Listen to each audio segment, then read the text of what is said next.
Capítulo cuarto. Las 7 moradas del castillo interior. Santa Teresa acude a la metáfora del castillo o palacio interior para explicar el itinerario del peregrino espiritual hacia el centro del alma. Nuestra alma es como un castillo todo de un diamante o muy claro cristal, a donde hay muchos aposentos, así como en el cielo hay muchas moradas. Recordemos la cita evangélica según la cual en la casa de mi Padre hay muchas moradas. De ahí que hagamos ahora cuenta que es Dios como una morada o palacio muy grande y hermoso, y que este palacio, como digo, es el mismo Dios. Este castillo interior trata únicamente de lo que es Él, y por tanto de la llamada de Dios al hombre. Él le llama por medio de 1000 voces y llamamientos, y como el buen pastor convoca con un silbo personal a quienes están buscando reintegrarse a su palacio o castillo interior, a su morada primigenia. Las moradas se van recorriendo no merced al conocimiento intelectual o a las buenas obras, sino mediante el amor. Dicho de otra manera, las diversas moradas interiores corresponden al grado de intensidad de amor del alma, es decir, de su anhelo de conocerle, pues para subir a las moradas que deseamos no está la cosa en pensar mucho, sino en amar mucho. Comentando la manera de ascender por las moradas del castillo interior de Santa Teresa, San Juan de la Cruz explica que el amor es la inclinación del alma y la fuerza y virtud que tiene para ir a Dios, porque mediante el amor se une el alma con Dios, y así, cuantos más grados de amor tuviere, tanto más profundamente entra en Dios y se concentra con Él. De donde podemos decir que cuantos grados de amor de Dios el alma puede tener, tantos centros puede tener en Dios, uno más adentro que otro, porque el amor más fuerte es más unitivo. Y de esta manera podemos entender las muchas mansiones que dijo el Hijo de Dios haber en la casa de su Padre. En suma, la metáfora del castillo interior sirve a la santa para que el peregrino considere nuestra alma como un castillo todo de un diamante o muy claro cristal, al que no se puede acceder con el entendimiento. La cerca de este castillo del alma son estos cuerpos nuestros. Así como en el cielo hay muchas moradas, este castillo tiene muchas moradas, unas en lo alto, otras en lo bajo, otras a los lados, y en el centro y mitad de todas estas tiene la más principal, que es a donde pasan las cosas de mucho secreto entre Dios y el alma. Y aunque no se trata de más de 7 moradas, en cada una de estas hay muchas. No obstante, la mayor parte de la gente no siente la necesidad de entrar en el palacio o castillo interior. Ni siquiera saben qué hay en aquel tan precioso lugar. Algunos, a lo más, merodean por las almenas exteriores por mera curiosidad. Ello se debe a que prefieren estarse en cosas exteriores que no hay remedio, ni parece que puedan entrar dentro de sí, por lo que están abocadas a convertirse en estatuas de sal, por no volver la cabeza hacia sí, como lo quedó la mujer de Lot, por volverla. ¿Cómo entrar dentro de mí? De entrada, ya la pregunta contiene una paradoja, pues, ¿qué distancia hay entre yo y mí mismo? ¿Cómo es posible plantear la búsqueda de lo que no se ha perdido porque siempre ha estado aquí? Por eso, la doctora de la Iglesia aclara que este castillo es el ánima. Claro está, que no hay para qué entrar, pues se es el mismo. Como parecería desatino decir a uno que entrase en una pieza estando ya dentro, pero lo cierto es que, aunque uno esté en una morada, los ruidos y objetos externos nos impiden darnos cuenta de ello, por lo que parece que estamos fuera. De ahí que habéis de entender que va mucho de estar a estar, que hay muchas almas que se están en la ronda del castillo, que es a donde están los que le aguardan, y que no se les da nada de entrar dentro, ni saben qué hay en aquel tan precioso lugar, ni quién está dentro, ni aun qué piezas tiene. Ya habréis oído en algunos libros de oración aconsejar al alma que entre dentro de sí, pues esto mismo es. Para explicar este proceso, Teresa de Jesús continúa con el símil del castillo. Los sentidos y potencias del alma son los habitantes del castillo, que llevan años tratando con gente extraña e incluso enemiga del castillo. Ante la hostilidad del exterior del castillo, sus habitantes desean volver a entrar en él, pero, como no acaban de hacerlo, impedidos por la fuerza de la costumbre de andar fuera, andan merodeando por sus alrededores. Entonces el Rey Señor Pastor, con un silbo tan suave que aun casi ellos mismos no le entienden, igual oyen, hace que conozcan su voz y que no anden tan perdidos, sino que se tornen a su morada. Y tiene tanta fuerza este silbo del pastor que desamparan las cosas exteriores en que estaban enajenados y métense en el castillo. Previene la santa de ciertas desviaciones en la práctica de la contemplación, como ser que el mismo cuidado que se pone en no pensar nada quizá despertará el pensamiento a pensar mucho, al perdernos en el provecho que esperamos sacar de la práctica. También advierte a los contemplativos golosos: de un peligro os quiero avisar.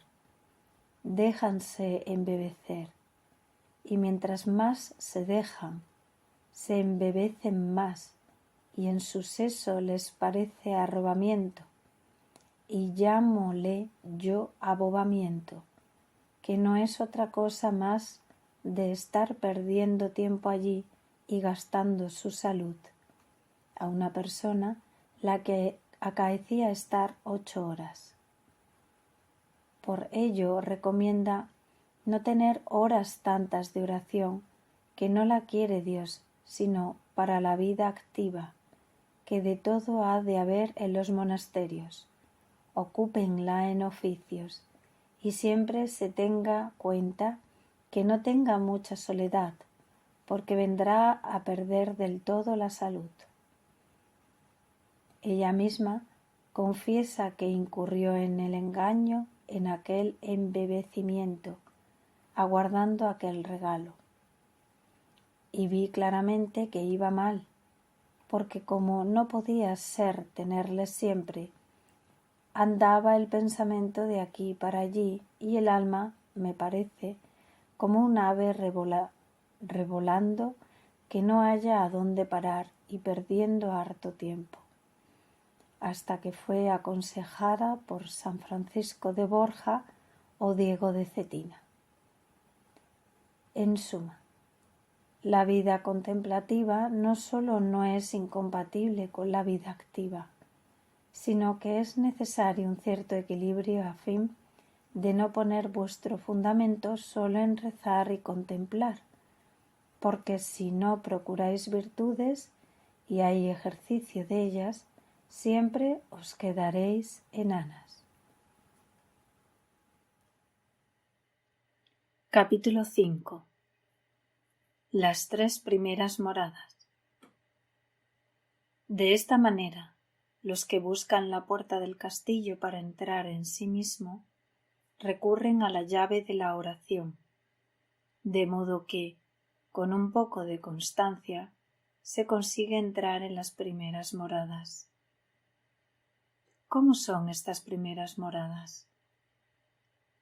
Explica la santa que en estas moradas primeras aún no llega casi nada la luz que sale del palacio donde está el rey, porque con tantas cosas malas de culebras y víboras y cosas emponzoñosas que entraron con él, no le dejan advertir la luz, ni la hermosura del castillo, ni tener paz ni sosiego. Se trata de personas que todavía están muy metidas en el mundo, aunque alguna vez se encomiendan a nuestro Señor. Rezan llenos de 1000 negocios, porque están asidos y apegados a los pensamientos, de modo que donde está su tesoro, allá va el corazón. Por tanto, en esta primera etapa se trata de serenar los sentidos y la mente para predisponerlos hacia el aquietamiento. Hay que ser como un mudo que no oye. Los pensamientos, deseos y ensoñaciones de todo tipo, a modo de sabandijas, son el principal obstáculo a la concentración. Conforme se aquietan los sentidos y las potencias, se atraviesan las moradas, pues el alma se acerca al origen de la luz que emite el centro, donde está el Rey.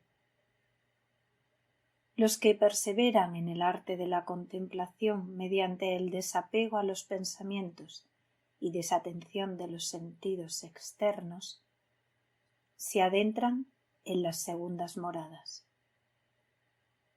Con la práctica, las potencias están más hábiles para ver y escuchar al rey del castillo. El entendimiento camina más apriesa para ver a este señor. En suma, esta morada es de los que han ya comenzado a tener oración, pero no tienen aún determinación para pasar a otras moradas. En la segunda morada comienza un proceso de purificación interior, porque en el transcurso de la meditación, una vez que se logra cierta lejanía con el pensamiento, afloran antiguos traumas y nudos psicomentales. Mientras no los solucionemos, nos serán presentados en la meditación junto a todo tipo de inclinaciones, problemas personales, contradicciones internas, etc. Se trata de abrir nuestro sumidero interno para limpiarlo, es decir, de pedir perdón por nuestras ofensas y perdonar a quienes nos ofendieron. Sin esta previa y sincera reconciliación del alma, no se puede avanzar hacia el interior del castillo. La perseverancia en el arte contemplativo facilita la entrada en las terceras moradas. Aquí todavía la oración necesita eventualmente la ayuda del pensamiento, de modo que las almas van casi continuo con obra de entendimiento, empleadas en discurrir con el entendimiento y en meditación, y van bien, porque no se les ha dado más. En estas moradas las almas han de aprender el valor de la humildad. Algunos de los que moran aquí se caracterizan por su deseo de no ofender a Dios, la dedicación al recogimiento, la práctica de los deberes religiosos y además ejercítanse en obras de caridad con los prójimos.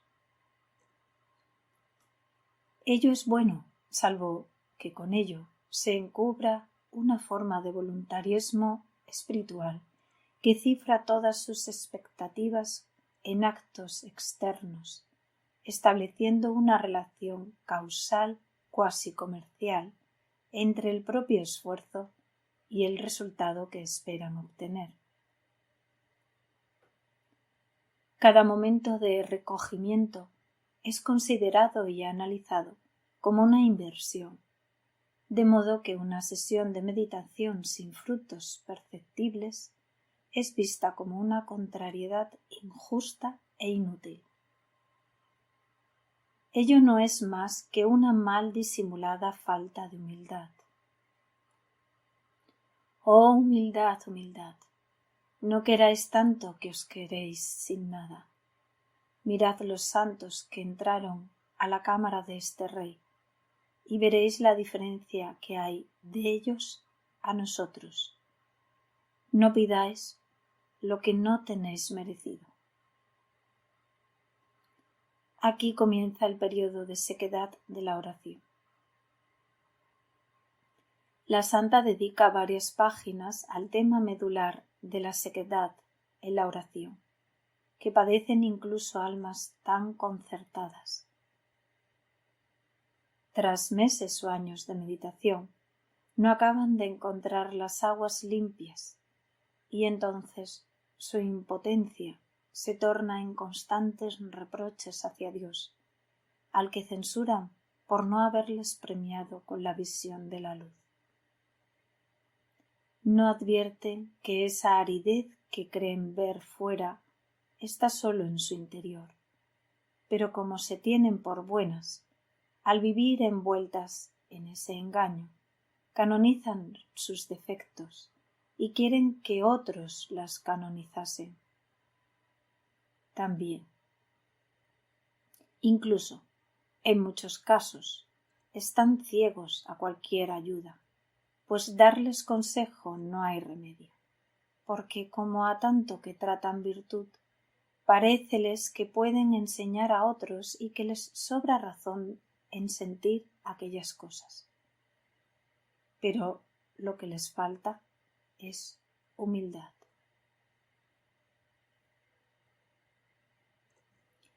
Capítulo 6.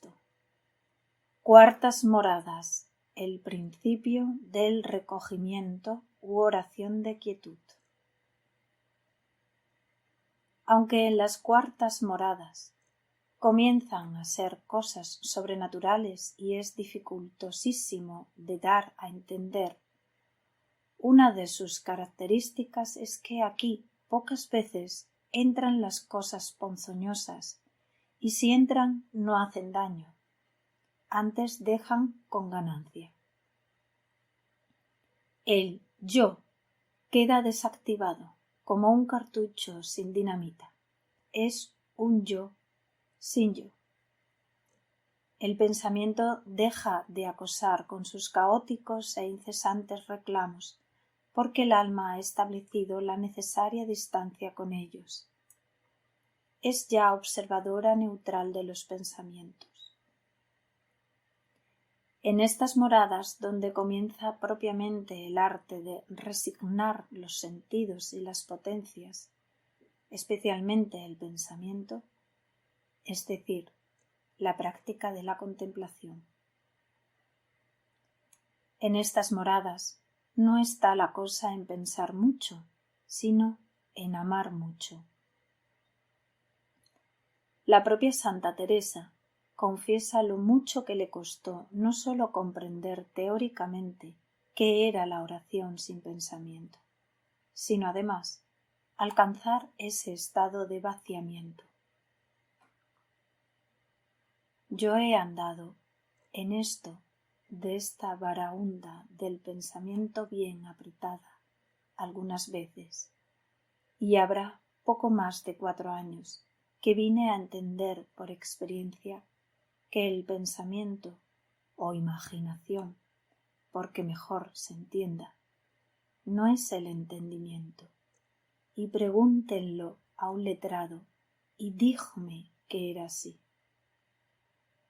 que no fue para mí poco contento, porque como el entendimiento es una de las potencias del alma, hacíaseme recia cosa estar tan tortolito a veces, y lo ordinario vuela el pensamiento de presto, que sólo Dios puede atarle, cuando nos ata así de manera que parece estamos en alguna manera desatados de este cuerpo. Yo veía, a mi parecer, las potencias del alma empleadas en Dios y estar recogidas con Él, y por otra parte el pensamiento alborotado. Traíame tonta.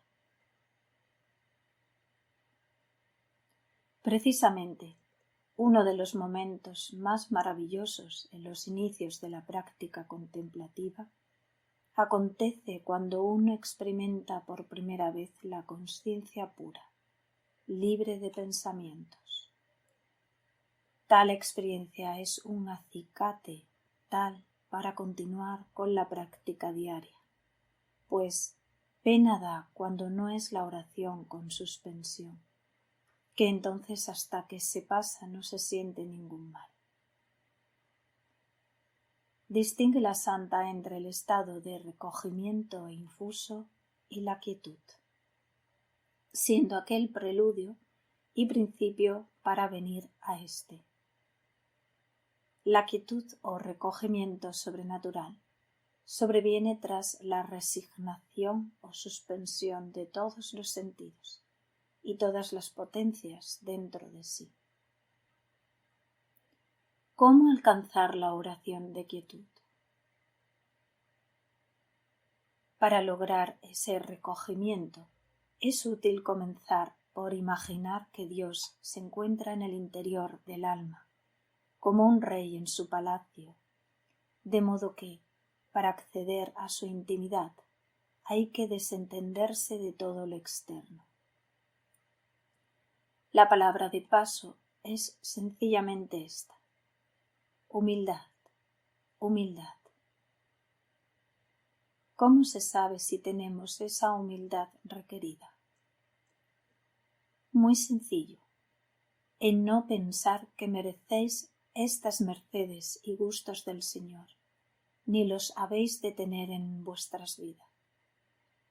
¿Cómo no se ha de traer esta agua por arcaduces? Si el manantial Dios no la quiere producir, poco aprovecha que nos cansemos. Quiero decir que, aunque más meditación tengamos y aunque más nos estrujemos y tengamos lágrimas, no viene esta agua por aquí. Solo se da a quien Dios quiere y cuando más descuidada está muchas veces el alma. Ciertamente, tal meditación puede ser adecuada para quien desconoce o no puede acceder a la contemplación, pero también puede ser eficaz para facilitar la contemplación.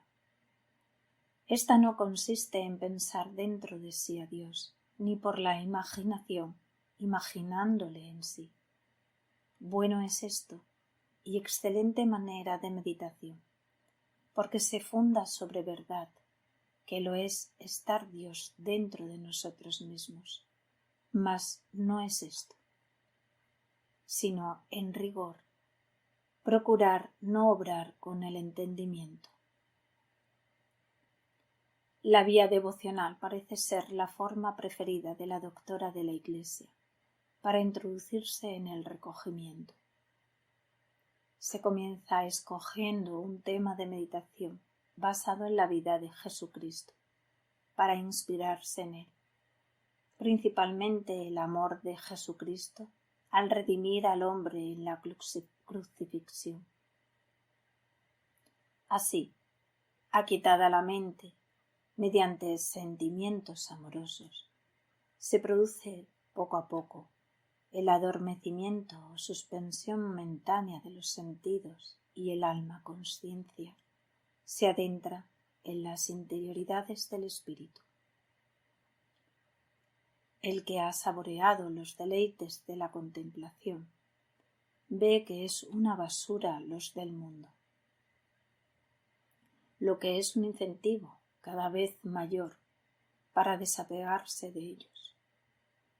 La purificación del carácter se traduce en la aceptación de los sufrimientos y problemas, lo cual no significa una invitación a una resignación perezosa. Debe luchar para superarlos, pero asumiendo que, en última instancia, tal lucha y su eventual resultado no dependen de él, sino de Dios. Por eso mismo, en la medida en que va conociendo la misteriosa grandeza de Dios, se tiene por más insignificante. En definitiva, es en esta cuarta morada donde el alma descubre el poder transformador de la humildad.